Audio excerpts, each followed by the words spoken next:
Mes frères et sœurs, bienvenue encore dans un autre épisode des Débatteurs.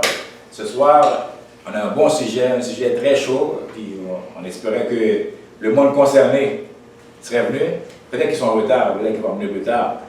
Mais là, on va parler d'un bon sujet qui vraiment a besoin de faire la lumière dans notre communauté par rapport au prophète Mohamed. Parce qu'on a beaucoup de nos frères et sœurs qui suivent ce prophète, le prophète Mohamed, nos frères et sœurs africains. Alors moi, j'ai décidé de faire un sujet ce soir pour parler par rapport au prophète Mohamed, que donner des preuves logiques, historiques et coraniques que le prophète Mohamed n'est pas venu pour les Africains. Il y a des Arabes qui ont passé dernièrement et ont dit « Ah, c'est choquant, parce que tu dis comme ça que Mohamed n'est pas venu pour les Africains. » Je dis « Bien, je vais donner des preuves, tu vois. On va donner des preuves. Nous, on ne parle pas comme ça sans donner des preuves. Alors ce soir, on va aller dans les preuves par rapport à le prophète Mohamed, et qui qu'il était, puis la preuve qu'il n'est pas venu pour les Africains, mes frères et sœurs. On voit que l'Afrique, il y a beaucoup de pays d'Afrique qui se sont convertis dans l'islam et qui suivent aujourd'hui la sunna du prophète, ou qui suivent la façon du prophète. Mais je ne sais pas si on pris le temps de faire des recherches historiques, ou bien de faire des recherches, ou bien penser logiquement pour qu'ils puissent voir vraiment que Mohamed n'était pas venu pour les Africains, mes frères et sœurs. On va commencer par rapport à le point logique. Logiquement, si on va logiquement, logique veut dire raisonner, si on va logiquement, on voit que Mohamed était né une place qu'on appelle l'Arabie Saoudite. Mohamed était né dans le désert, était un habitant du désert de l'Arabie Saoudite. Mohamed avait une culture, avait des traditions qui étaient propres à les Bédouins ou la tribu de Koresh qui vivaient en Arabie Saoudite. Et chaque communauté, chaque peuple, à travers le monde, a leur culture, a leurs mœurs, qui sont propres à eux autres par rapport à de ce qui vient, mes frères et sœurs. Alors logiquement, Mohamed, l'homme Mohamed, là, qui était un berger là, en Arabie Saoudite, la tribu des Koresh, là, sa culture et ses traditions ne peuvent pas être universelles, mes frères et sœurs. Sa culture et ses traditions ne peuvent pas, tout le monde ne peut pas pratiquer ça, mes frères et sœurs. Parce qu'il y a des affaires qu'on appelle le climat. Mohamed vivait dans une tente, dans le désert. Mohamed avait un chameau. Ici, on est en Amérique, il fait froid ici. Ici, on ne peut pas vivre dans une tente. Alors, la culture de Mohamed et ses traditions de Mohamed ne peuvent pas être universelles, mes frères et sœurs. Alors, ça, c'est un point logique par rapport à sa culture et ses mœurs qui étaient arabes. Ça ne peut pas être universel. Dieu ne peut pas vouloir que tout le monde dort comme Mohamed, prie comme Mohamed, mange comme Mohamed, s'habille comme Mohamed, aller à la toilette comme Mohamed. Non, ça n'a pas de sens, mes frères et sœurs. On raisonne aujourd'hui. Alors les preuves logiques sont là que la culture de Mohamed et ses traditions, ce n'est pas universel. Tout le monde ne peut pas suivre cette façon-là. Chaque personne, chaque communauté, chaque tribu, chaque pays a leur propre culture, a leur propre façon de fonctionner, mes frères et sœurs. On va aller du point historique. Le point historique. Selon l'histoire nous montre que le Coran, ce livre-là, le Coran, a été révélé à Mohamed. Dans quelle langue le Coran a été révélé à Mohamed? Dans sa langue à lui, l'arabe. Mohamed parlait l'arabe. Et il y a différentes sortes d'arabes. Parce que les arabes, là, ce ne sont même pas des arabes, les Africains du Nord, ce n'est pas des arabes. Les descendants des Berbères, là, ils ne parlent pas le même arabe que les habitants de l'Arabie Saoudite, de la tribu des Koresh. Même eux autres, ils sont obligés d'aller apprendre l'arabe pour pouvoir lire le Coran. Alors, historiquement parlant, le Coran a été révélé à une langue à Mohamed. Tu vois? Et cette langue-là, ce n'est pas toute la planète qui parlait cette langue-là, mes frères et sœurs. En Afrique, il y a combien de dialectes? Il y a presque 1000 et combien de dialectes en Afrique? Tu vois? Dans un pays, tu vas avoir 200 dialectes, dans un pays. Alors, historiquement parlant, le Coran a été révélé en arabe. Même le Coran témoigne qu'il a été révélé en arabe à Mohamed. Alors, ça c'est une preuve que Mohamed ne pouvait pas venir pour les Africains. Et une autre chose que le Coran témoigne aussi, le Coran témoigne que les Arabes n'avaient pas de connaissance, étaient un peuple qui était égaré, et que Mohamed devait venir les mettre sur le droit chemin. Mais mes frères et sœurs, est-ce que toute la planète était égarée? Est-ce que toute la planète manquait de connaissances? Un autre chose encore que le Coran témoigne. Le Coran nous dit que tous les prophètes de Dieu étaient musulmans. Musulman qui veut dire soumission. Musulman veut dire que tu te soumets à Dieu.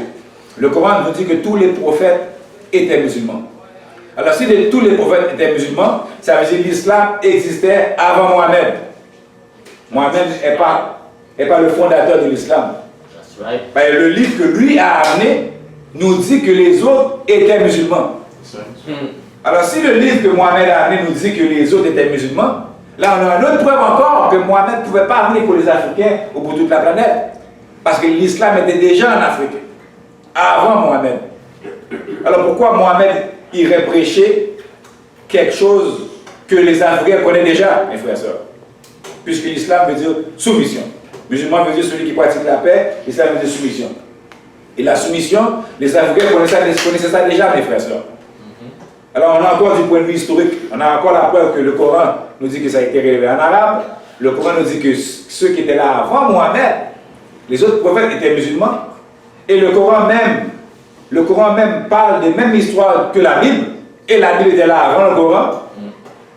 Le Coran nous parle de Moïse, d'Abraham, de Noé, de Lot, les histoires qui étaient là dans la Bible. Alors on a une preuve avec le Coran que l'islam existait déjà. Voilà. Que Mohamed n'a pas rien amené de nouveau. Mohamed a amené quelque chose de nouveau pour son peuple, parce que son peuple était dans l'égarement. Son peuple ne connaissait rien. Alors, Mohamed a amené quelque chose de nouveau pour son peuple, mais Mohamed n'a pas amené quelque chose de nouveau sur la planète. Et surtout pas pour les Africains, mes frères et sœurs. Parce que quand on parle d'écriture, les Africains, on a créé l'écriture. Quand on parle de science, on a créé la science. Quand on parle de philosophie, technologie, mathématiques, tout ça était déjà en Afrique avant Mohamed, mes frères et sœurs. Alors les Africains connaissaient déjà la soumission à Dieu bien avant Mohamed. Alors on a une preuve historique aujourd'hui que Mohamed ne pouvait pas venir pour les Africains. Les Africains connaissaient déjà l'islam. Un seul Dieu. Les Africains connaissaient déjà ça, mes frères et sœurs. On a la preuve que le Coran le dit que les autres prophètes étaient musulmans. Là, on va aller dans des preuves coraniques. Je vais vous lire des passages du Coran qui prouvent que Mohamed n'est pas venu pour les Africains et il n'est pas venu pour toute la planète, mes frères et sœurs. On va commencer par la sourate 62, le verset 2, où le Coran nous dit comme ça, c'est lui, on va commencer au début, on va commencer avec le premier, il dit, on a là le Tout-Puissant, le Miséricordieux, ce qui est dans les cieux et ce qui est dans la terre, glorifie Allah, le souverain, le pur, le puissant, le sage. Le 2 dit comme ça, c'est lui qui a envoyé à des gens sans livre, en parenthèse, le Coran dit les Arabes. C'est lui qui a envoyé à des gens sans livre, en parenthèse arabe, un messager, dès lors qu'il leur récite ces versets, les purifie et les enseigne le livre et la sagesse, bien qu'il était auparavant dans un égarement évident. Là, le Coran te dit que, et c'est Allah qui parle dans le Coran, Mohamed ne parle pas dans le Coran, c'est Allah qui parle. Allah te dit que là, qu'il a envoyé un livre pour les Arabes qui étaient dans un égarement évident, mes frères et sœurs. Alors, si le Coran précise qu'il a envoyé le livre pour les Arabes, ça veut dire, mes frères et sœurs, que là, on a une preuve encore coranique que Mohamed n'était pas venu pour toute la planète et Mohamed n'était pas venu pour les Africains, parce que là, le Coran veut préciser que les Arabes étaient dans un égarement et qu'Allah envoie un livre, tu vois, il parle à des gens, en parenthèse, les Arabes. On va voir un autre verset encore, coranique. Ça, c'est dans la sourate 42, verset 7. Il dit, et c'est ainsi que nous t'avons révélé un Coran arabe, afin que tu puisses avertir la mère des cités, en parenthèse, mais la Mecque, et les alentours, et que tu avertisses du jour du rassemblement, sur lequel il n'y a point de doute un groupe au paradis et un groupe à la fournaise ardente. Là, c'est clair. Là. Allah, ce n'est pas Mohamed qui parle. Allah, il dit clairement. Il met même des précisions, il met même des affaires. Et c'est ainsi que nous t'avons révélé un Coran arabe afin que tu avertisses la mère de citer la mère. À qui Allah t'a parlé là? À Mohamed. Ben, il récite l'affaire à Mohamed. Il dit à Mohamed que tu dois avertir quoi? La mer de citer la mer et les alentours. Pas toute la planète. Et les alentours, les frères et sœurs. Et que tu avertisses du jour du rassemblement sur lequel il n'y a pas de doute, un groupe au paradis, un groupe en enfer, mes frères et sœurs. Ça, c'est la sourate 42, verset 7, où là, il précise que c'est la Mecque et les alentours que Mohamed, voilà le devoir de Mohamed d'avertir, mes frères et sœurs. Pas l'Afrique, pas toute la planète, mes frères et sœurs. Il y a des Arabes qui viennent fâcher, oh, je ne comprends pas. En tout cas, vous viendrez donner votre explication. On va prendre notre verset encore. Encore, la même place, là. La sourate 41, verset 44. Il dit, et nous avions fait un Coran en une langue autre. Non, si nous avions fait un Coran dans une autre langue autre que l'arabe, ils auraient dit, pourquoi ces versets n'ont-ils pas été exposés clairement? Quoi? Un Coran non arabe et un messager arabe dit, pour ceux qui croient, il y a un guide et une guérison. Et pour ceux qui ne croient pas, il y a une surdité dans leurs oreilles et ils sont frappés aveuglément. Et en ce qui les concerne, ceux-là sont appelés d'un endroit lointain. Là encore une précision que le Coran demande là. La sourate 41, verset 44. Allah te dit que s'il leur révèle le Coran, pas en arabe, les Arabes disent c'est quoi ça fait là? Un Coran qui n'est pas arabe pour un gars qui est arabe. Alors Allah te montre même qu'il était obligé de faire le Coran en arabe parce que c'était pour les Arabes même que le Coran était. Le Coran était pour les Arabes. Mais la vérité du Coran est universelle. Tout le monde peut lire le Coran, tout le monde peut en bénéficier du Coran. Ben, c'est la parole de Dieu, c'est la vérité. Tout le monde peut en bénéficier. Mais là, le Coran nous précise que c'est pour les Arabes que le Coran est venu. Mais tout le monde peut lire le Coran, tout le monde, nous on croit que c'est la vérité de Dieu, mais ce n'était pas venu pour nous. C'était venu pour les Arabes, les frères et sœurs. Pour le Coran précise, parce que Allah dit, si l'Arabe est en arabe, les Arabes ont dit, c'est quoi ça? Un livre qui n'est pas en arabe pour un gars qui parle arabe. Alors là, ce n'est pas moi qui parle. C'est les versets du Coran qui devraient témoigner que Mohamed n'est pas venu pour toute l'humanité, mes frères et sœurs, et surtout pas pour l'Afrique. On va encore un autre verset. La sourate 16, verset 36. Il dit, nous avons envoyé dans chaque communauté un messager pour leur dire, adorez Allah et écartez-vous du takboul. Alors Allah en guida certains, mais il y en a eu qui ont été destinés à l'égarement. Là, Allah dit clairement, là, nous avons envoyé dans chaque communauté un messager. Où est le messager de la communauté noire, mes frères et sœurs? Où est notre messager? Si Allah dit dans chaque communauté, il va y avoir un messager. Où est notre messager à nous, dans notre communauté noire, mes frères et sœurs? Où est notre messager? Est-ce que c'est Mohamed qui est notre messager? Nous, les Noirs, qui ont passé 400 ans d'esclavage en Amérique, qui a totalement été déconnectés de nos ancêtres, est-ce que Mohamed peut être notre messager? Quel message que Mohamed peut nous amener qui est différent que nos ancêtres connaissaient déjà? Mohamed peut seulement nous dire qu'on doit nous soumettre à Dieu que nos ancêtres connaissaient déjà, mes frères et sœurs. Ce n'est pas le maître d'esclaves qui va nous apprendre à nous soumettre à Dieu. On savait c'est quoi la soumission à Dieu déjà, mes frères et sœurs. Alors Mohamed ne peut pas être messager pour les Africains, puisque les Africains connaissaient déjà c'est quoi se soumettre à Dieu, mes frères et sœurs. Et là, le Coran te dit que chaque communauté va un messager, pas seulement à une reprise. Il y a d'autres reprises encore où ce que le Coran nous dit encore. On va continuer. On va aller dans la sourate 10 encore, verset 47. Encore. À chaque communauté, un messager. Et alors, leur messager vient tous se décida en équité entre eux et ils ne furent point lésés. Le Coran dit encore, à chaque communauté, un messager. Les Chinois ont eu leur messager? Oui. Les Hindous ont eu leur messager? Oui. Les Blancs ont eu leur messager? Oui. Où est notre messager à nous, les Noirs? Où est les messagers africains? Le Coran dit qu'il y a plein de prophètes que le Coran n'ont pas cité. Le Coran n'a pas cité tous les prophètes, mais le Coran, il y en a plein d'autres qui n'ont pas cité. Alors Mohamed ne peut pas être un messager pour nous. Parce que sa culture et ses traditions n'est pas la nôtre, mes frères et sœurs. Le message de Mohamed est universel. Le message que Mohamed a mis de soumettre à Dieu, ça c'est universel, ça va être pour toute la planète. Mais la tradition de Mohamed et la culture de Mohamed ne peut pas être pour nous les Africains. Un continent où il y a 52 pays, il y a plein d'autres traditions, plein d'autres dialectes. On ne peut pas tout suivre Mohamed, ça n'a pas de sens, mes frères et sœurs. Alors on va nous soumettre toute la planète à une seule tradition de seul homme, mes frères et sœurs. C'est pour ça qu'il se précise là, pour chaque communauté, il va avoir un messager, mes frères et sœurs. On peut continuer encore. On va dans la sourate 9, verset 128.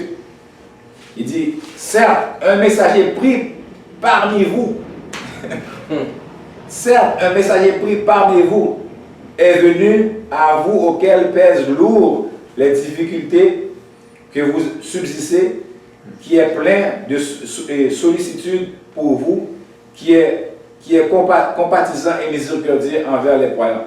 Alors que précis, un messager pris parmi vous. Où est notre messager noir ou noir qui a été pris parmi nous? Où est le messager qui a été pris parmi nous? Là, on précise, là, c'est encore parmi les Arabes. Mais le Coran dit, si on n'aurait pas pris un messager parmi les Arabes, si on aurait pris un étranger, qu'est-ce que les Arabes auraient dit? Mais c'est quoi ce gars-là? On ne connaît pas un étranger, il n'est pas un Arabe. Tu vois, ils auraient trouvé une excuse pour ne pas se soumettre. Ils disent, mais non, c'est un étranger. Alors, ils sont obligés de prendre, tu vois, un messager parmi vous. On continue encore. Mustafa, t'as des versets du Coran, on en a plein. La sourate 2, verset 151. Il dit, ainsi, nous avons envoyé parmi vous un messager de chez vous qui vous récite nos versets, vous purifie, vous enseigne le livre et la sagesse et vous enseigne ce que vous ne saviez pas. Une autre précision. Ainsi, nous avons envoyé parmi vous un messager de chez vous, mes frères et sœurs. Alors, on a des preuves coraniques, là, plusieurs sourates, plusieurs versets coraniques qui nous prouvent que Mohamed ne peut pas venir pour les Africains et pour toute la planète, mes frères et sœurs. Et celui qui croit que Mohamed est venu pour toute l'humanité manque de compréhension, manque de logique, mes frères et sœurs. Parce que Mohamed a une culture, a un mœurs. La parole de Mohamed, le message de Mohamed peut être universel. C'est pour ça que dans le Coran, il te dit que nous l'avons envoyé à toute l'humanité. Il ne parle pas de Mohamed, ça. On parle de l'islam. C'est l'islam qui est pour toute l'humanité, pas Mohamed, parce que Mohamed a une culture, Mohamed a une tradition qui est pas pour toute l'humanité, mes frères et sœurs. Maintenant, tu me dis de faire la sunna, Mohamed dormait sur la droite, je dormais sur la droite. Qu'est-ce que c'est quoi le rapport avec l'islam, ça? Ça n'a aucun rapport avec l'islam, la façon que Mohamed dort n'a aucun rapport avec l'islam, la façon que Mohamed mange n'a aucun rapport avec l'islam, la façon que Mohamed s'habille n'a aucun rapport avec l'islam, la façon que Mohamed prie n'a aucun rapport avec l'islam. Parce que la prosternation, les Asiatiques faisaient ça bien avant Mohamed. Les Égyptiens se prosternaient bien avant Mohamed. Quand on prie, on peut prier de n'importe quelle façon, mes frères et sœurs. Si vous m'enseignez que Dieu est omniscient, omnipotent, omniprésent, Dieu sait déjà qu'est-ce que tu vas lui demander avant que tu lui demandes. Dieu connaît ton cœur. Alors je ne peux pas me dire maintenant qu'il y a une façon que je dois prier à Dieu pour que Dieu m'entende. Si que tu me dis que Dieu est omniscient, omnipotent, alors ça n'a pas de sens là. Dieu entend tout, alors il n'y a pas une façon que je dois me mettre pour que Dieu m'entende. Si Dieu sait déjà qu'est-ce que je vais demander avant que je demande mes frères et sœurs. Alors on n'a pas besoin de prier comme Mohamed, on n'a pas besoin de suivre Mohamed. On croit en Mohamed, mais on respecte Mohamed, il est le dernier prophète. Tu vois? C'est un envoyé de Dieu, mais il n'a pas été envoyé pour nous. Comme tous les autres prophètes non plus, il n'a jamais été envoyé pour toute la planète, mes frères et sœurs. Tous les autres prophètes, il n'y a jamais eu un prophète qui a été envoyé pour toute la planète. Dans aucune histoire, un prophète a été envoyé pour toute la planète, mes frères et sœurs. Et surtout pas Mohamed, il a une culture. Alors maintenant, pauvres nos frères africains, tu vois, qui se sont fait coloniser par les Arabes et imposer la tradition et les cultures arabes, mes frères et sœurs. Maintenant, les Algériens, les Marocains, les Tunisiens, ces gars-là, ils pratiquent la culture arabe, ce n'est pas les Arabes. Non. Ce sont les Berbères. Et les Berbères, c'était les Noirs. That's right. Et même si tu es clair, tu es noir aussi, mes frères et sœurs. That's right. Parce que ces personnes-là, ils ne pensent pas noirs parce qu'ils sont clairs. Ils ne savent même pas qu'est-ce qu'être noir. Qu'est-ce que ça veut dire être noir, mes frères et sœurs. Tu vois? Alors, on a la preuve là maintenant, historique, logique, tu vois, et coranique, que Mohamed ne devait pas amener pour les Africains, mes frères. Là, je vais laisser la place à l'audience. S'ils veulent poser des questions, c'est ça le débat. Tu vois, j'ai rencontré des Arabes qui vont venir, ils sont pas venus. Ceux qui sont là pour défendre l'islam, ils sont pas venus. Vas-y, mon frère. Ouais, j'ai une question. C'est quoi la différence entre un chiite, un sunnite et tout ce genre de... Bon, moi, je vais aller par rapport à ce que je sais. Je ne vais pas dire qu'est-ce que j'ai, c'est 100% la vérité. Selon l'histoire, quand Mohamed est mort, il paraît que Mohamed n'a pas respecté soi-disant une tradition arabe qui devait passer, et comment je peux dire, le flambeau, passer l'affaire à un membre de sa famille. Un successeur. Un successeur, ouais. Selon la tradition arabe, le successeur devait être un membre de la famille. Mais il paraît que Mohamed ne l'a pas respecté. Puis Mohamed a donné ça à un de ses compagnons qui n'était pas un membre de sa famille. Mais Ali, qui était un des compagnons de Mohamed, était un membre de sa famille. Alors, après la mort de Mohamed, les Arabes, les autres, ils voulaient suivre la tradition. Mais c'est Ali qui était le successeur. Il y en a d'autres qui ont dit, mais non, si le prophète a dit c'est lui, si le prophète a dit que c'est Ali qui le donne, on va suivre qu'est-ce que le cas que le prophète a dit. Mais il y en a d'autres qui n'ont pas voulu. Il a dit non, c'est la tradition, c'est Ali. Il paraît que c'est là, il paraît, je ne peux pas dire c'est 100% là. Il paraît que c'est là qu'est venu les chiites et les sunnites. Sunni veut dire la façon du prophète. Tu dois faire la façon du prophète. Tu vois, la sunna du prophète. Et puis les chiites, les autres, bon, ils suivent Ali. Et c'est de là qu'est venue la division entre les chiites et les sunnites. Voilà. Après la mort du prophète, ils n'étaient pas d'accord par rapport à la succession, puis ils se sont divisés. Pour les soufis, la sunnite soit, je ne sais vraiment pas. Donc, dans la même logique de question, est-ce que la sunni, est-ce que c'est prescrit par le Coran de faire, vu que selon le Coran, Mohamed est le dernier des prophètes, donc étant le dernier, c'est lui qui est le modèle, est-ce qu'on doit suivre à la lettre toutes les façons qu'il mange? Parce que tu as parlé au début que, bon, vu que lui vivait dans le désert, celui qui habite dans le froid glacial du Canada ou de l'Australie, ils ne peuvent pas suivre sa façon. Donc, est-ce que le Coran prescrit mot pour mot qu'on doit suivre à la lettre la façon que le prophète a vécu, il a vécu, mangé, etc. Mais je vais vous lire ce que le Coran dit. C'est la Sourate 32. Là, on va pouvoir raisonner dessus. Ben, c'est ça que les Arabes m'ont montré.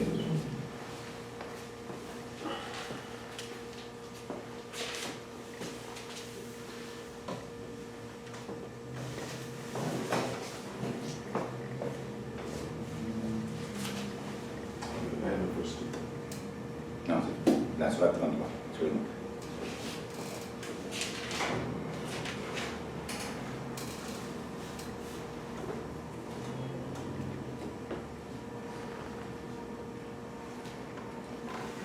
Marqué là pour.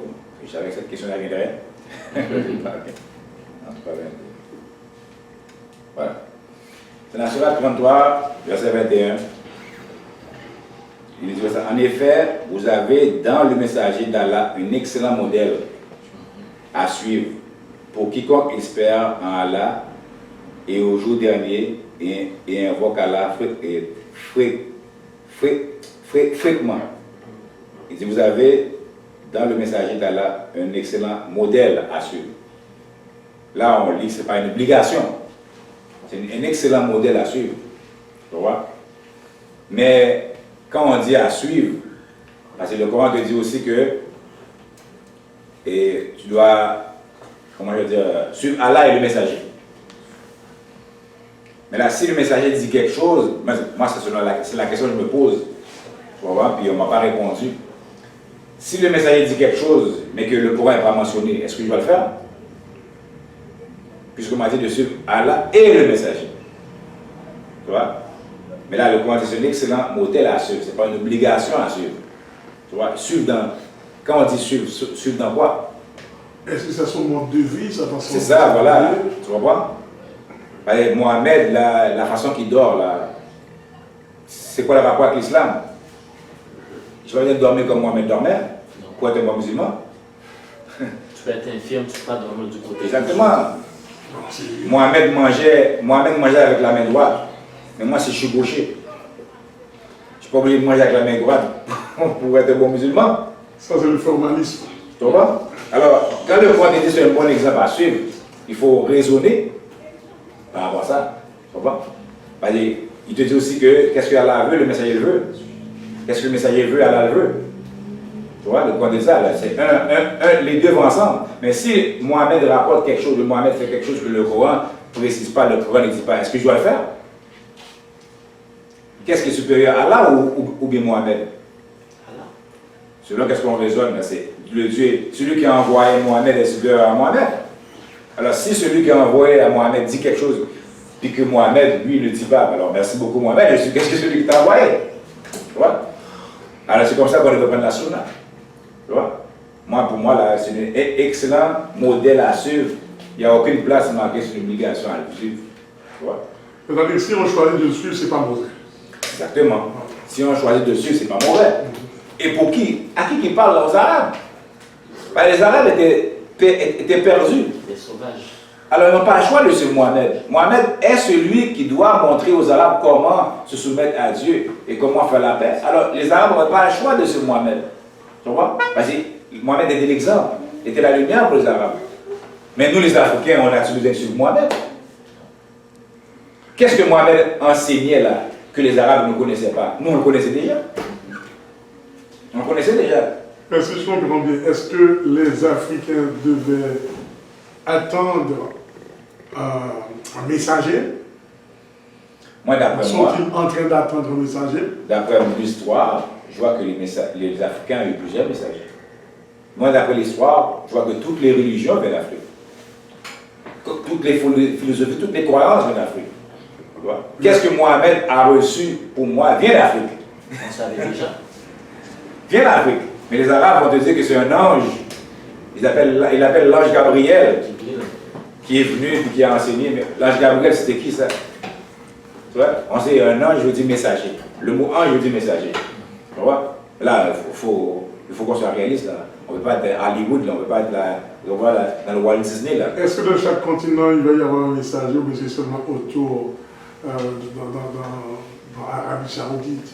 Mais il y a eu plusieurs messagers, il va toujours avoir des messagers. Parce qu'un messager, c'est quelqu'un qui amène le message. Vous avez lu tout à l'heure que le Coran a dit vous devez prendre quelqu'un parmi vous. Oui, le Coran précise que le messager des Arabes va être pris parmi eux autres. Ben, si c'est un messager pour les Arabes, il doit être pris parmi les Arabes. Il ne peut pas être un Chinois qui va venir enseigner aux Arabes. Les Arabes, c'est quoi ça? On ne connaît pas ce gars-là. Tu vois? Mais quand le messager est pris parmi vous, là vous êtes plus à écouter le gars, vous le connaissez. C'est un gars comme vous, il parle votre langue. Vous savez, le Coran dit il va être pris parmi vous. Mais est-ce que ces enseignements-là dont vous faites mention, est-ce que c'est accepté par les Marocains, les Tunisiens, les Égyptiens, le Maghreb, je dirais? Est-ce qu'ils sont d'accord avec vous que le Coran, que M. Mohammed n'était pas venu pour eux autres? Non, les Arabes vont dire que Mohamed est venu pour toute l'humanité. C'est ça qu'ils nous enseignent. Ils disent que Mohamed est venu pour toute l'humanité. Mais qu'est-ce qu'ils ne comprennent pas? C'est le message de Mohamed qui est pour toute l'humanité. Pas la tradition et la culture de Mohamed. La culture et la tradition de Mohamed ne peuvent pas être pour toute l'humanité.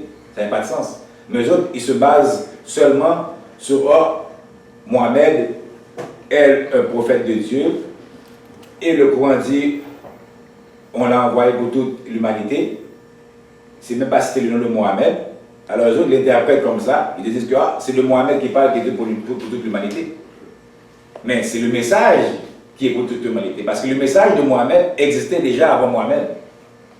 Qu'est-ce qu'il dit ce message? De se soumettre à Dieu. De faire le bien. D'être miséricorde. D'être propre. De pratiquer la justice.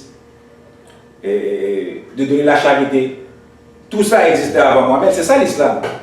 L'islam, c'est pas dormir, c'est pas manger des dates, c'est pas avoir une grosse barbe, C'est pas, non, c'est pas avec le voile. Moi, je suis chrétien. Et ça Moi, je continue. suis chrétien. Tout ce que vous dites là, Christ a tout dit. Voilà. Je ne vois rien qui soit différent. Voilà. Et c'est ça que aussi que le Coran dit. Le Coran dit que tous les autres prophètes avant Mohamed disaient la même chose que Mohamed. Tu vois? Alors Mohamed n'est pas venu amener quelque chose de nouveau sur la terre. Mohamed est venu amener quelque chose de nouveau pour les Arabes. Parce que les Arabes étaient perdus. Mais est-ce qu'ils ont accepté ça?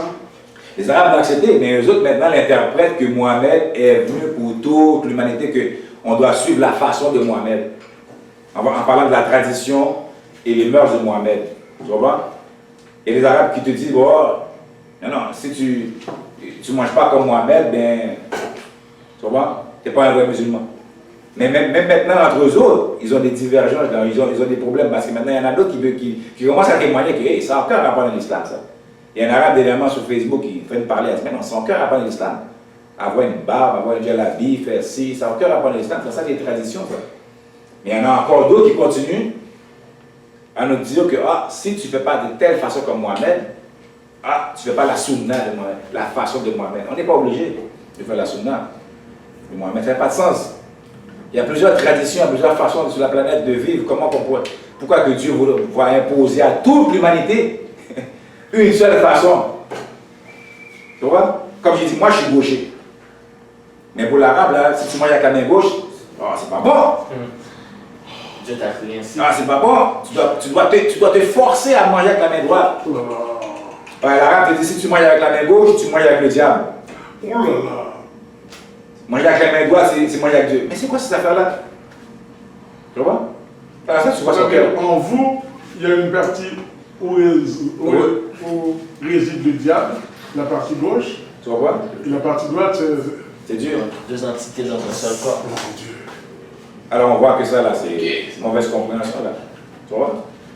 Mais il y a beaucoup de personnes qui imposent ça, puis qui croient en ces affaires-là, puis ça n'a aucun rapport dans l'islam, ça. Tu vois? Alors c'est ça ce point-là, là.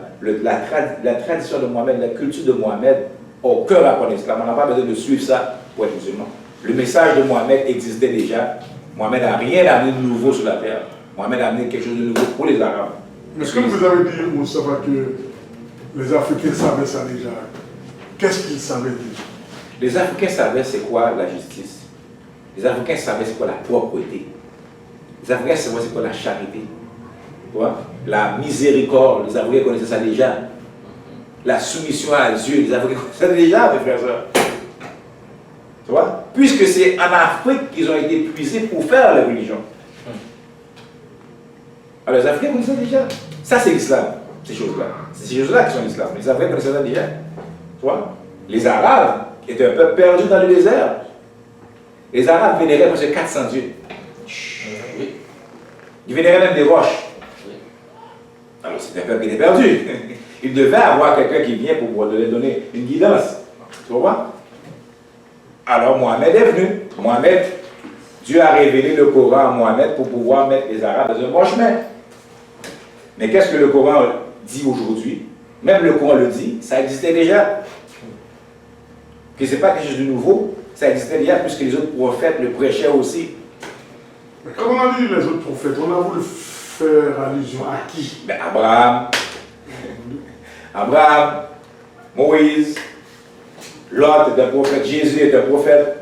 Tu vois? Tous ces prophètes-là, David, whatever, tous les prophètes prêchaient déjà l'islam avant Mohamed. Vas-y, Ok, mais tous ces prophètes-là qu'ils étaient avant, pourquoi leur histoire, bon, je vais prendre la Bible, je vais prendre la Torah, la Bible et le Coran, pourquoi l'histoire de Moïse est différente dans la Bible et le Coran? Donc, quelle version qui est plus crédible selon toi? Selon l'histoire, Non, pas selon l'histoire, selon toi, selon le Coran. Parce que toi, c'est dans le Coran que tu crois, je pense que la question est personnelle à toi. parce que le Coran précise des détails que la Bible ne précise pas par rapport à, comme tu dis, à l'histoire de Moïse ou l'histoire de Lot, c'est pas le même. Le fait que le Coran précise ça, parce que dans l'histoire de la Bible, on voit que la Bible a été falsifiée. Et aussi qu'on a les textes originaux de la Bible, il y en a beaucoup qu'on ne les trouve pas.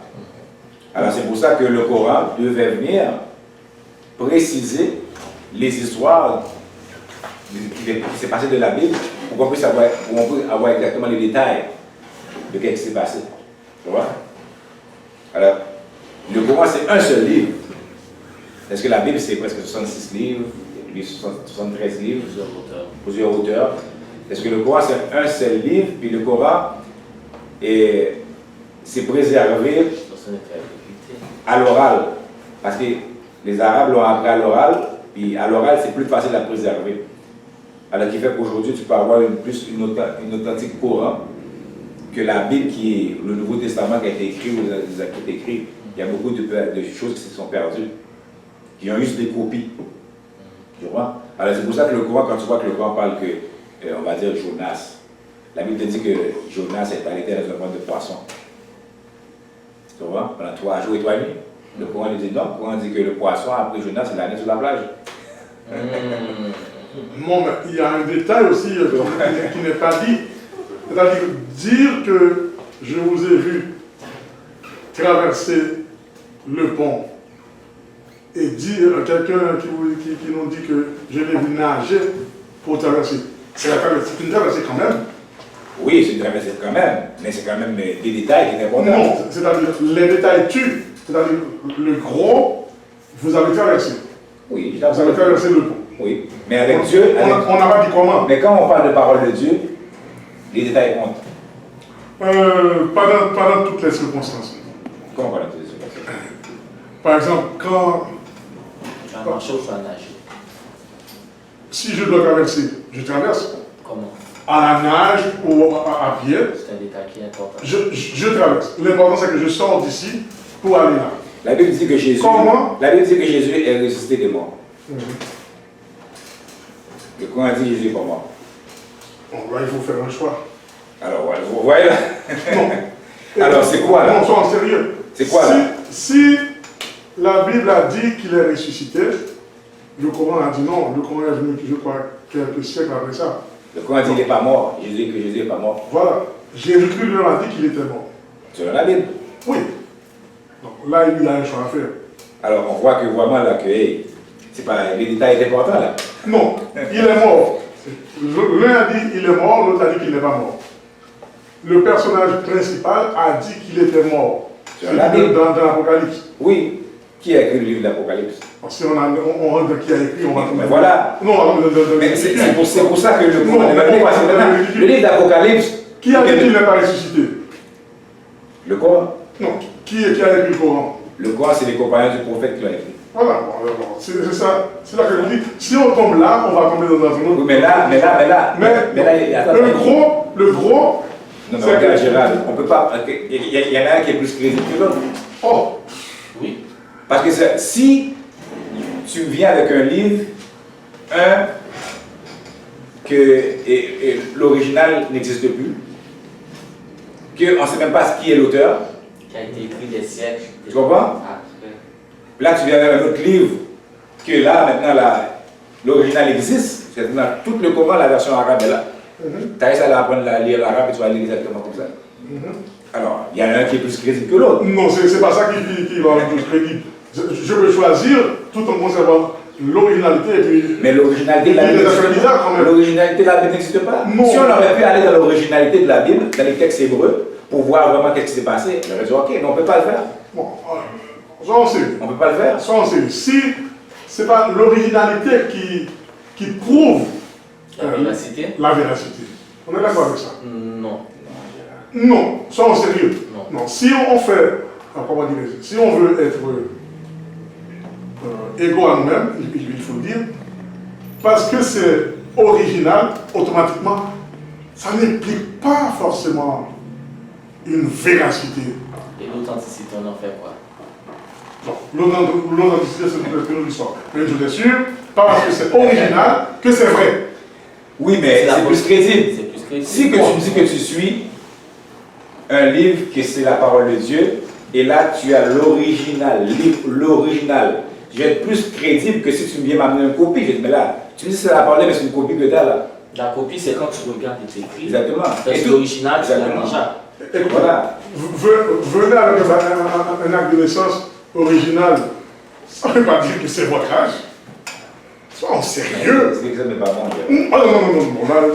On ferme la vie. Par exemple, je connais des gens qui vivent ici, ok, qui ont leur acte de naissance. Qui sont faux. Oui, mais c'est l'original. Mais là, on parle de la parole de Dieu. Non, on parle de parole de Dieu. Non, écoutez. On parle de la parole de Dieu, certes.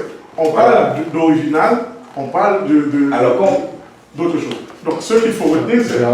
Par exemple, aujourd'hui, on connaît qu'il y a des... dans les marques, il y a des copies qui ne sont pas les originaux. N'est-ce pas? Si, par exemple, on vous présente une marque, on va prendre une griffe. Votre griffe préférée, c'est qui? On va dire Versace. Entre un Versace original et une copie qui vient de Chine, c'est lequel qui est meilleur?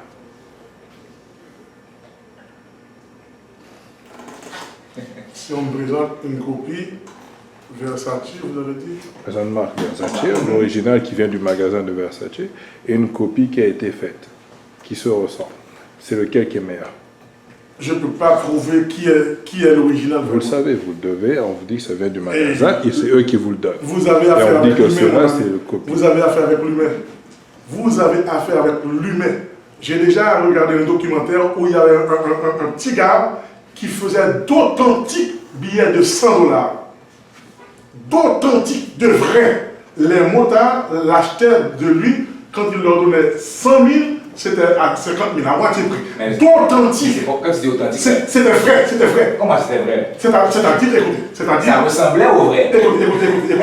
L'authentique, il doit avoir les temps. Eh bien, personne ne pouvait prouver que c'était le faux. Voilà. Personne ne pouvait le prouver, mais il n'avait pas dit qu'il y avait quelqu'un qui ne va pas le prouver.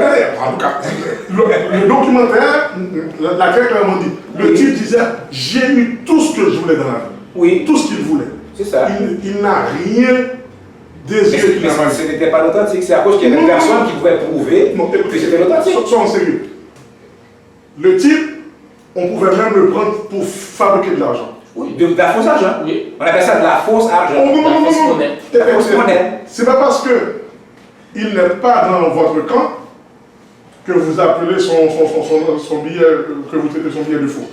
Parce que l'expert qui fait les vrais billets, il va le prendre, il va pouvoir te montrer tout ce que c'est un faux. En tout cas, ça fait des milliers. Oui, parce qu'il n'a pas été face à l'expert. C'est la même façon des peintures de Oui, Mona Lisa. Mona Il y a Lisa, des centaines oui. qui disent, mais si Léonard de Vinci vient, il dit, il y en a 100 ici, il va dire, voici le mien. Ça se défausse.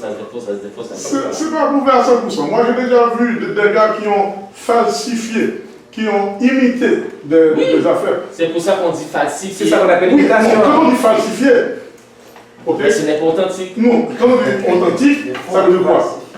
Non, c'est-à-dire quand c'est pas nous, on dit c'est falsifié, soyons sérieux. Des fois, on ne peut même pas prouver qui est le vrai, qui est le faux. Oui, parce qu'il n'était pas un expert pour Un prouver. expert. Oui, j'ai Mais non. Bon, expliquez-moi ce fait.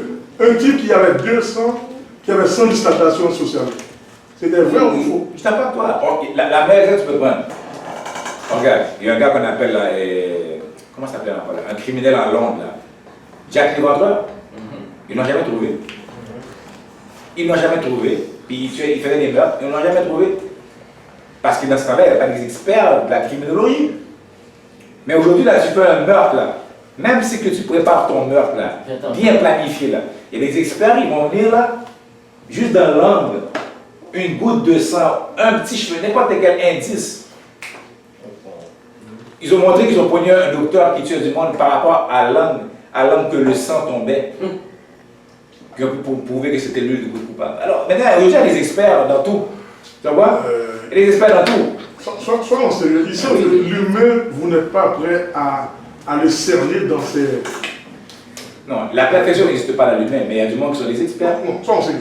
Il y a des meurtres qu'on ne saura jamais, dont on ne saura jamais les autres. Il y en a.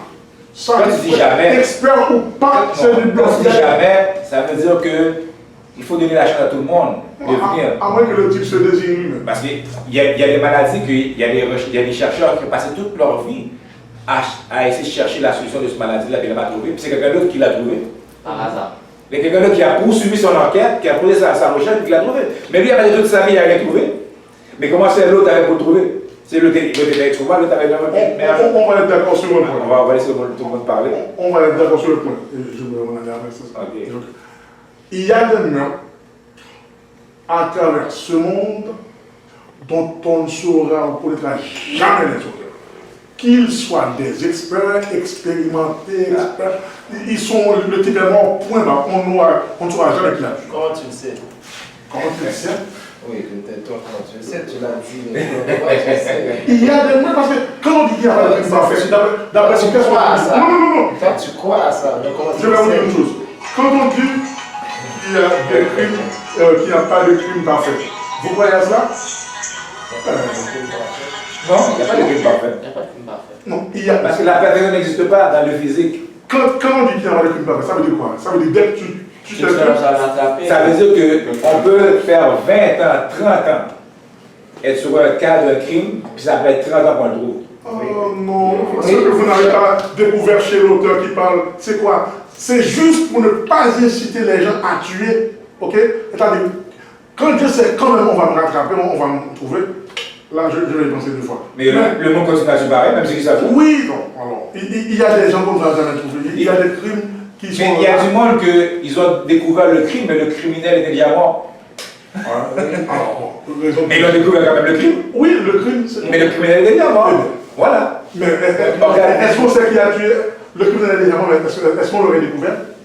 Ils ne l'ont pas découvert, mais ils ont fini par le découvrir. Alors, c'est ça qu'il n'y a pas de crime parfait, Gérald. Non. C'est question de temps. Tu sais, comme je te dis, là, il y a des choses que ça peut prendre 2, 3 générations. Ouais. Et c'est comme ça qu'on avance. C'est avec la science, c'est avec la connaissance, avec les découvertes. Sujet, là. Oui, on savait du sujet. En tout cas, c'est ça qu'on appelle la... Quand on extrapole, quoi. On peut Voilà, il voulait dire quelque chose. Quel sujet va nous... sujet. Ok. Vas-y, dis-le. Non, mais ce que je veux dire, qu'il y a des meurtres qui ne sont pas résolus pas à cause qu'ils ne peuvent pas le résoudre, c'est parce qu'ils ont juste mis le fin à ça, parce que ça demande trop de ressources, puis ils ne vont pas perdre, pas investir de ressources là-dedans. C'est juste ça. En Alors, tout cas, l'être humain dans son orgueil n'admet jamais qu'il y a des phénomènes inexplicables. Ben oui, il y a des phénomènes un inexplicables. phénomène inexplicable. Oui, il y en a. Ils vont vous dire inexpliqué. Excusez-moi. Ils vont vous dire inexpliqué. Mais un phénomène inexplicable pour le moment présent, ça ne veut pas dire qu'il n'est pas inexplicable dans le futur. Mais ça, c'est je dis. C'est ça. Donc, ils ont laissé un espace, une marge de manœuvre, juste pour que l'être humain ne se dise pas, bon, on arrête ici. Non. Ça, en ce temps où nous sommes, c'est inexpliqué, ou bien inexplicable. C'est ça. Mais ça ne veut pas dire pour autant, dans 10 ans, C'est ça. par exemple, 25 ans de cela, on m'aurait dit, j'aurais pu parler, voir la même personne avec qui je m'entretiens. J'aurais trouvé ça, c'est du miracle. Et puis, il y a 25 ans passés, il y avait un film qui montrait ça. Moi, quand j'étais petit, j'écoutais un film de science-fiction. Ouais. Il montrait dans les films de science-fiction le monde qui se parle dans un écran. Carrément. Tu vois? Alors, celui qui a fait le film là, C'est un prophète. il a prophétisé. Ou bien ils avaient déjà un plan, qui savait déjà qu'il travaillait là-dessus Ouais. pour faire ça dans le futur. Il est dans la ressource spontanée, quoi. Voilà. Dans une bande dessinée de Bart Simpson, ils avaient montré déjà que Donald Trump était pour être président. Ça, c'est dans les années 90. L'arrivée du 5G aussi. Et puis Donald Trump était président. Il a un secours comme président. Oui, même le 9-1, oui. même les attentats du 11 septembre. Ah oui. Ah oui, Gérald. Oui. Alors, on parle du sujet, mes frères et sœurs. Il va le faire quand même. On parle par rapport à le prophète Mohamed, qu'on a donné des preuves aujourd'hui et ce soir que bon, il n'était pas venu pour les Africains, il n'était pas venu pour tout le monde. Alors, il reste encore 5 minutes. Concernant le prophète, est-ce que nous avons des preuves physiques, scientifiques, etc., qu'il a vraiment existé? Ben, à la Mecque, je pense, ou à la ville de Médine, il paraît qu'il y a son tombeau à Mohamed, mais il n'a jamais ouvert le tombeau pour vraiment voir, aller faire des tests d'ADN pour voir si c'est vraiment Mohamed. Mais ils disent que le tombeau de Mohamed est là, en Arabie Saoudite. Alors, c'est la seule preuve. C'est la seule preuve. Mais il n'y a pas de qu'ils ont. photos comme ça. Non. Il n'y avait pas de photos dans l'époque. Il n'y a pas de statue, il n'y avait rien. Parce que dans l'islam, tu n'as pas le droit de faire des statues du monde. Alors, il n'y a pas de statue, il n'y a pas rien. La seule chose qu'ils ont, c'est bon. Ils disent que son tombeau est là, en Arabie Saoudite, en Arabie de la Mecque. Une dernière question, Bibi. Qui était Mohamed? comment est-il devenu prophète? Juste en bref, qui était-il? Bon, moi, selon ce que j'ai appris, Mohamed était un berger, là, comment je peux dire, c'est un gars qui est médité, selon ce que le documentaire m'a donné sur le dos, qui allait méditer dans les montagnes, tout ça, et que c'est là qu'il a reçu, il a commencé à entendre une voix. Pendant 23 ans, le Coran a été révélé pendant 23 ans, c'est pas dans une journée, là, c'est pas dans une nuit, là. Ah, ok. Mais non, c'est pas dans une nuit, là, tout le Coran, là. Mais non, 114 sourates, là, mais non. C'est pendant 23 ans, Mohamed allait, et que à chaque fois, il revenait avec une parole qu'il a entendue, qu'il avait dit le monde écrivait le cœur. Pendant 23 ans, le Coran n'a pas été révélé dans une nuit. Pendant 23 ans. Tu vois, puis ça, Mohamed, c'est ça qui m'a dit que Mohamed était là. Il était marié avec une de ses femmes était déjà plus vieille que lui. Puis cette femme, je pense que cette femme était déjà commerçant, elle avait déjà un commerce. Mohamed travaillait pour sa femme. Après ça, Mohamed a été berger aussi. Parce que je pense que ses parents sont morts quand il était jeune. C'est son nom qu'il a élevé. Mais tout par rapport à l'histoire de sa prophétie, ça tout a commencé dans les cavernes où il a entendu une voix, il a entendu une révélation. Il venait tout le temps, puis il prenait la révélation. Après ça, il revenait pour dire qu'est-ce qui a été révélé, puis le monde écrivait. Ça a duré, on a 23 ans. Okay. Et puis j'ai beaucoup de questions. Est-ce peut-on séparer les hadiths des sourates et du Coran? Est-ce que ça fait, les hadiths sont... Parce que je sais qu'il y a des hadiths qui sont véritables, il y en a qui sont fausses. Donc est-ce que les hadiths sont importants dans l'islam? Mais les hadiths, c'est qu'est-ce que le monde a rapporté de Mohamed, que Mohamed disait. Dans le Coran, il nous dit qu'il faut avoir deux, trois témoins. Alors, c'est la même chose qu'il y a présentement avec les hadiths. Il y a des hadiths qui sont rapportés que c'est seulement une personne. Alors, ils disent que ces hadiths-là ne sont pas crédibles. Alors, il prend les hadiths qui sont rapportés par 2, 3 personnes. Là, ils disent qu'ils sont plus crédibles, ces hadiths-là. Mais il y a encore même des hadiths encore qu'il faut donner des explications. Tu vois, il y a des affaires que Mohamed a rapportées, c'est pas clair là. C'est des affaires allégoriques ou bien paraboliques là. Tu vois, comme il y a un hadith qu'on m'a dit que Mohamed a rapporté, ou ce qui disait comme ça que le shaitan ou le diable est dans ton nez. C'est pour ça qu'il faut laver son nez. Mais là, c'est une parabole ça. Il n'y a pas de diable dans ton nez. Tu vois, qu'est-ce que ça veut dire ça? Tu vois? Alors il y a plein de hadiths comme ça, parce qu'il faut mettre des explications, il faut raisonner par rapport à la hadith. Mais, comme je dis, les Arabes présentement, là, entre eux autres, ils ont beaucoup de divergences parce qu'il y en a qui disent moi je prie sur les hadiths, moi je suis seulement coranique. Il y en a qui disent non, il faut prendre les hadiths, c'est un vrai musulman. Alors ils sont déjà en train de se déchirer là présentement. Là. Déjà ils ont les sunnis, les chiites, les soufis, mais là ils sont en train de se diriger par rapport aux hadiths, tout ça. Pour moi, tout ça c'est le manque de raisonnement. Tu vois? Si on me rapporte quelque chose, moi si on me rapporte quelque chose sur Herbie, c'est une personne qui me rapporte ça, je demande des preuves. Ah, mais la preuve, j'ai entendu dire, mais si tu as entendu dire, je comprends, c'est pas crédible. Tu vois? Et si tu vas à la cour pour condamner Herbie avec j'ai entendu dire, le juge va dire acquitté. Tu vois? Alors, j'ai entendu dire, pour moi, bon. Exactement. Et de toute façon, la vie de Mohamed, qu'est-ce que Mohamed a rapporté? La meilleure façon de pouvoir bien le prendre, c'est si le Coran dit la même chose. Si on dit Mohamed a rapporté qu'il fallait faire ci, il fallait faire ça. Si le Coran dit, le Coran dit Allah et le messager qu'il faut suivre. Alors si le Coran ne dit pas, mais il y a un problème là. Parce que pourquoi Mohamed dirait quelque chose que le Coran ne dit pas? Si Mohamed est connecté avec Allah, que les deux, tu comprends, vont ensemble. Alors Mohamed est-ce qu'il dit quelque chose que le Coran dit? Moi on m'a dit que les gars ne peuvent pas porter de l'or. Je dis où? C'est où dans le Coran? C'est un hadith rapporté que Mohamed a dit que l'or c'est pour les filles et l'argent c'est pour les gars. Je dis ok, mais c'est où dans le Coran? C'est pas dans le Coran. Alors, si c'est pas dans le Coran, c'est pas la parole d'Allah qui est mieux. Tu vois, là tu me rapportes quelque chose que Mohamed a dit, mais c'est pas dans le Coran. Moi, il faut que il faut que les deux soient là. Si tu me dis quelque chose que Mohamed a dit dans le Coran, là je vais l'accepter, c'est dans le Coran. Mais si tu me ramènes quelque chose que Mohamed a dit que c'est pas dans le Coran, c'est beaucoup là. Tu vois, parce que la parole d'Allah est supposée être plus importante, puisque Mohammed est le messager, est le prophète d'Allah. Alors Allah ne peut pas contredire son prophète ne peut pas contredire son Dieu. Les deux doivent être ensemble. Alors moi, c'est dans ce sens-là que bon, je prends les hadiths. Je n'ai pas de problème avec ton hadith, je vais éviter ton hadith. Mais moi, je vais le Coran. Mais vous, l'islam que pratiquent certains est différent de ce que vous pratiquez, quoi. Oui, parce que nous, on croit que l'islam, c'est le mode de vie. Comme le mot dit, quand tu le traduis en français, l'islam est une soumission. Soumission n'est pas une religion. Tout le monde est soumis. Tout le monde est soumis à le cosmos. Tout le monde est soumis à l'univers. Tu vois? Alors pour nous, c'est comme ça qu'on prend l'islam. Tu vois? Moi, je n'ai pas besoin de Mohamed pour être musulman. Je suis né musulman. Il n'y a pas aucun être vivant qui n'est pas né musulman. Pourquoi? Parce qu'ils sont soumis. Le soleil est soumis, la planète est soumise, la terre tourne sur elle-même et en même temps elle tourne autour du soleil. C'est un ordre qui a su, elle est soumise. Qu'est-ce que ça veut dire musulman? C'est ça que veut dire musulman. Islam, ça veut dire soumission. Alors, quand tu regardes l'univers, quand tu regardes, c'est tout un cercle, toute une affaire, ils sont soumis.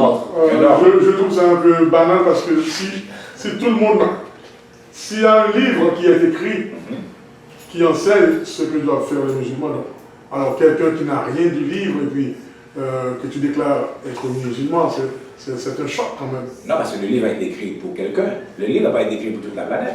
C'est ça que je disais là. Le livre a été écrit pour un peuple. Bon, vous avez dit que tout le monde est musulman. Oui, quand on parle de soumission, tout le monde est soumis. Tout le monde est soumis. Si on va dans le sens des mots là. Tout le monde est soumis, Gérald. Tout le monde est soumis. Ok, tout le monde est soumis, je suis d'accord, mais tout le monde n'est pas musulman. Oui, musulman veut dire celui qui pratique la paix. Islam veut dire soumission. Musulman veut dire celui qui pratique la paix. Oui, voilà. Tout le monde n'est pas musulman. Voilà, mais tout le monde pratique l'islam. Voilà. Tout le monde. C'est bien dit. Tout le monde pratique l'islam, mais tout le monde n'est pas musulman. Ce n'est pas tout le monde qui pratique la paix. Ouais. Voilà. Islam veut dire soumission. Musulman veut dire celui qui pratique la paix. Voilà. Deux choses Je vais dire deux choses différentes. Alors toi, Gérald, tu es soumis. Tu pratiques l'islam. Mais musulman, on ne sait pas. Est-ce que tu pratiques la paix?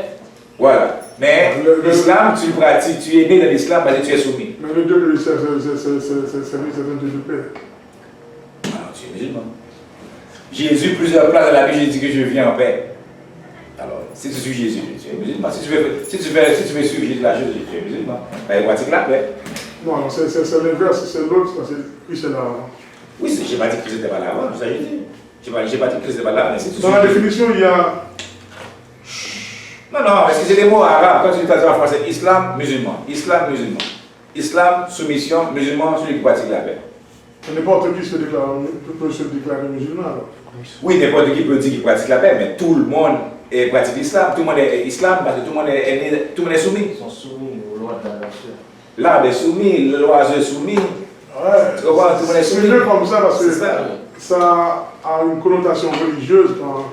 Le monde l'a donné exactement. Ils ont pris le mot et ils l'ont donné une connotation religieuse. Les Arabes ont fait venir une religion. Le Coran dit on a donné l'islam comme religion aux Arabes. Comme religion. Tu vois? Et l'islam, c'est un mode de vie. C'est exactement, mais ils l'ont donné comme religion. Voilà. La religion vient des hommes. Tu vois? Mais si je comprends bien, parce que les Maghrébins, est-ce qu'ils sont conscients de ce que vous venez de dire? Il y a beaucoup de Maghrébins qui ne savent pas. Une minorité peut-être savent ça, mais la majorité des Maghrébins, là, c'est comme des brebis aussi. Là. Ils suivent la Même le vaudou islam. Mais oui, même le vaudou, mais oui. Mais même, c'est pas ça qu'on dit. L'islam prend l'eau, le feu, l'air. Il travaille avec tout ça. Alors, mes frères et sœurs, on vous remercie beaucoup. Il est déjà 9h. On a fait la lumière sur le prophète Mohammed. On a donné des preuves coraniques, logiques et historiques. S'il y en a d'entre vous qui ne sont pas d'accord, vous savez où me trouver. Venez me contacter, on pourra échanger. Si vous voulez faire notre débat, on n'a pas de problème. Moi, j'ai donné des preuves coraniques, des preuves historiques, des preuves logiques. S'il y en a qui ne sont pas d'accord, on est toujours là, on est toujours prêt à faire la lumière, mes frères et sœurs. Donc, continuez à écouter. Et notre chaîne YouTube est toujours connectée avec les débatteurs parce qu'on a d'autres sujets qui s'en viennent. Alors, on vous remercie, mes frères et sœurs. Donc, à la prochaine pour un autre épisode des débatteurs, mes frères et sœurs. Merci.